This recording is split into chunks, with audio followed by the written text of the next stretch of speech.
Born Podcast. Cet épisode est sponsorisé par Impulse Nutrition, une marque française de nutrition pensée pour les sportifs d'endurance. Impulse Nutrition propose une gamme complète pour l'avant, le pendant et l'après-entraînement, mais aussi des compléments alimentaires du quotidien que j'utilise personnellement toute l'année sur les conseils de ma diététicienne. Le magnésium et les oméga 3 pour la récupération et le bon fonctionnement musculaire, les multivitamines et le collagène marin dans les grosses périodes d'entraînement et la vitamine D systématiquement en hiver. Impulse Nutrition développe ses produits avec une vraie exigence de qualité et une approche globale de la santé du sportif au service d'une performance durable. Avec le code BORN, vous bénéficiez de 15% de réduction sur votre première commande et vous soutenez ainsi le podcast dans son développement. Merci à Impulse Nutrition et maintenant place à l'épisode. Born Podcast. Nike est-il en train de perdre le running ? Pendant des années, la question ne se posait même pas. Quand on parlait performance, on pensait Nike. Le géant de l'Oregon dominait tout. Les podiums, les innovations, la bataille de l'image. Lorsqu'on voyait les athlètes élites en première ligne des courses, on ne voyait presque que du Nike. Mais qu'en est-il aujourd'hui ? Factuellement, on constate que les meilleurs athlètes s'orientent de moins en moins vers la gamme performance de Nike pour claquer des chronos sur route. C'est encore un peu différent sur piste où Nike reste hégémonique en demi-fond grâce à la Dragonfly. En 2026, dans le marché global du running, les choses ne sont plus binaires. Il n'y a plus Nike et les autres. L'industrie a grandi, mais l'offre s'est diversifiée et les parts de marché se sont diluées. L'écosystème n'est plus du tout le même qu'il y a 10 ans. Et c'est le cas en Europe, comme en Asie et en Amérique du Nord. Pour comprendre ce qu'il se passe aujourd'hui, il faut revenir quelques années en arrière. Dans les années 2010, Nike est intouchable. Ils détiennent environ la moitié du marché du running aux US, ce qui est énorme dans une industrie très concurrentielle mais longtemps peu technologique. Pas très tech, mais de plus en plus tout de même avec la prise de conscience de l'aide à la performance que peuvent apporter la nouvelle génération de chaussures, les Super Shoes. Des chaussures alliant une mousse très technique et une plaque de carbone. Et à ce niveau-là, avant 2020, Nike a une avance technologique considérable sur la concurrence. En 2017, Nike révolutionne la course sur route en sortant les Vaporfly Next 4%, une chaussure qui promet 4% d'économie de course. L'impact est immédiat, les records tombent, les athlètes pros sont conquis et les amateurs se les arrachent. Les concurrents devront eux s'arracher les dents pour essayer de développer une chaussure aussi performante. Le succès est plus qu'économique, il est culturel. Nike radicalise le concept avec l'Alpha Fly, que portera Kipchoge lors de l'Ineos Challenge le 12 octobre 2019 et qui sera commercialisé en juillet 2020. On voit là les prémices d'une escalade technologique qui obligera World Athletics à légiférer sur les Super Shoes en janvier 2020. La semelle ne doit pas dépasser 40 mm, la chaussure ne peut contenir qu'une seule plaque rigide. Nike a littéralement changé le sport.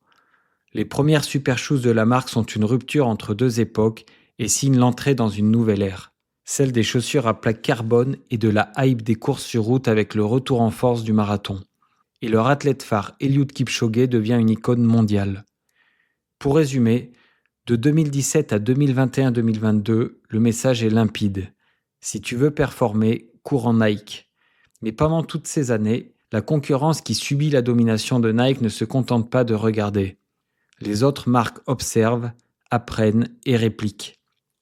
Adidas revient avec sa gamme Adizero très agressive sur la performance. ASICS améliore énormément ses modèles d'entraînement et de course avec la Metaspeed. Et d'autres marques vont venir changer la dynamique du marché, Hoka et On. Hoka qui au départ se place à l'opposé du Nike de l'époque. Quand Nike investit sur la performance, Hoka mise sur le confort. C'est le début du running pour tous. On arrive de Suisse avec une image premium, des beaux designs et du lifestyle qui ringardise un peu les marques mainstream. Leur force, ce n'est pas seulement la chaussure en tant que telle, mais tout l'univers qu'il y a autour.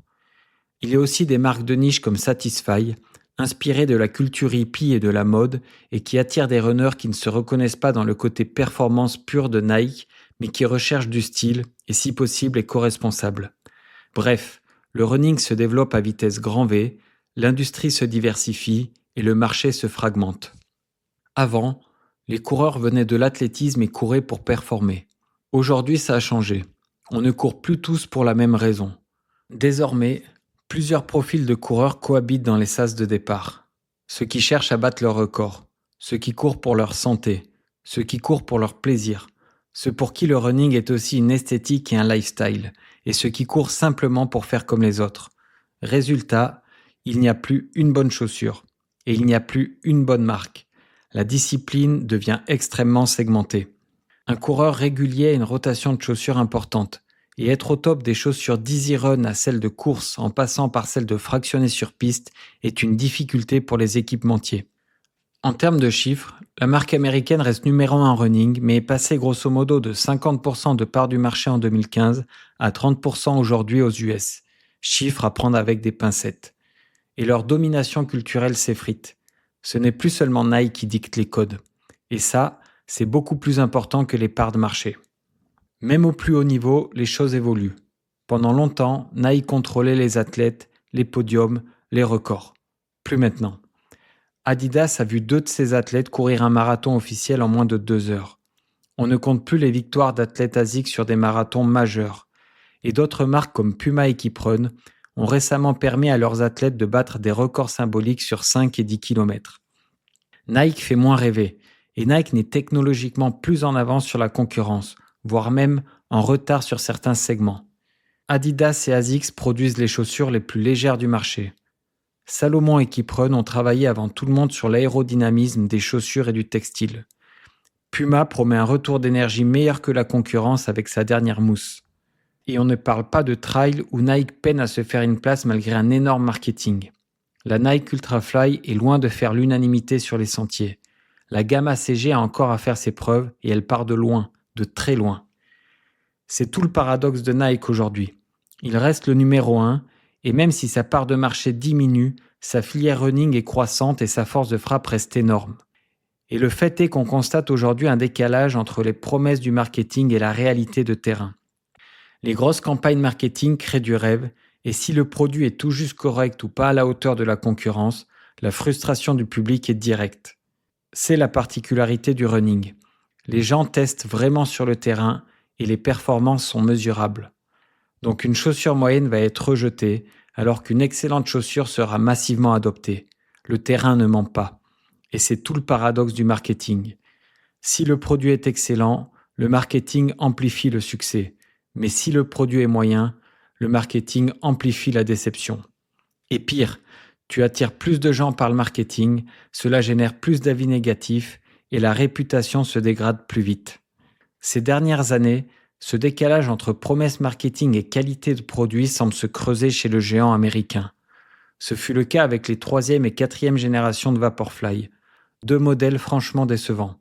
C'est le cas avec les versions premium des Pegasus et Vomero, dont le positionnement est tellement flou qu'on ne sait pas s'il s'agit de concept shoes, de chaussures lifestyle ou de baskets pensées pour courir et dont le côté futuriste procure des sensations de course trop artificielles pour être validées par les connaisseurs. L'avenir nous le dira, mais je crains un décalage aussi grand en ce qui concerne la gamme Trail ACG. Nike a voulu recréer du désir pendant les JO d'hiver en inventant tout un univers autour d'un train et en demandant à Kipchoge de composter les billets. Mais que valent vraiment les produits par rapport à la concurrence ? Seront-ils à la hauteur de tout ce folklore ? Nous verrons. Mais le summum de cette logique revient sûrement à la technologie Mind. Des mules sensorielles au design ultra futuriste censées stimuler le pied, le corps et l'esprit. Sur le papier, l'idée est séduisante, mais le produit est-il vraiment utile en pratique ? Et quand la promesse devient trop abstraite, trop futuriste ou trop difficile à mesurer, le risque est que le storytelling prenne le dessus sur le produit lui-même. Le problème de Nike aujourd'hui, c'est peut-être ça. Des campagnes trop conceptuelles alors que les coureurs sont de plus en plus rationnels dans leur pratique.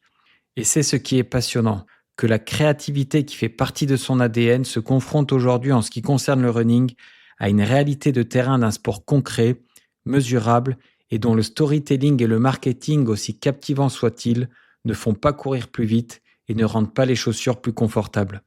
Et c'est là que Nike marche désormais sur un fil. Car ils sont quasiment les seuls à être capables de produire des campagnes de pub aussi mémorables, mais face au progrès concret de la concurrence, cela peut être vu comme une capitulation technologique. La pub comme écran de fumée à une défaite chronométrique.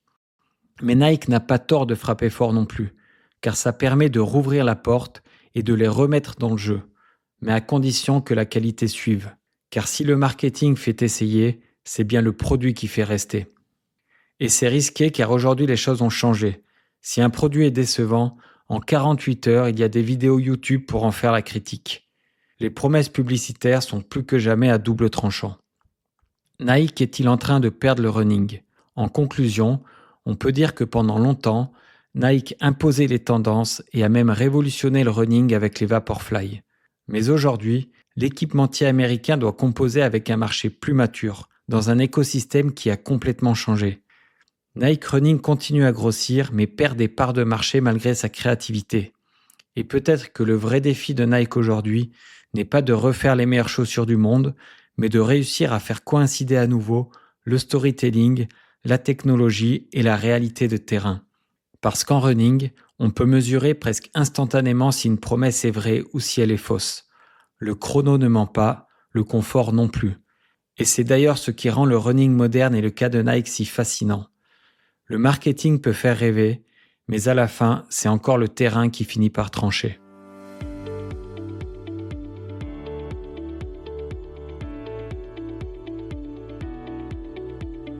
Merci d'avoir écouté cet épisode jusqu'à la fin. Merci à Impulse Nutrition de soutenir le podcast. Pensez à utiliser le code BORN pour bénéficier de 15% lors de votre première commande. Et n'oubliez pas de vous abonner à la chaîne pour ne manquer aucun épisode. À bientôt sur Born Podcast.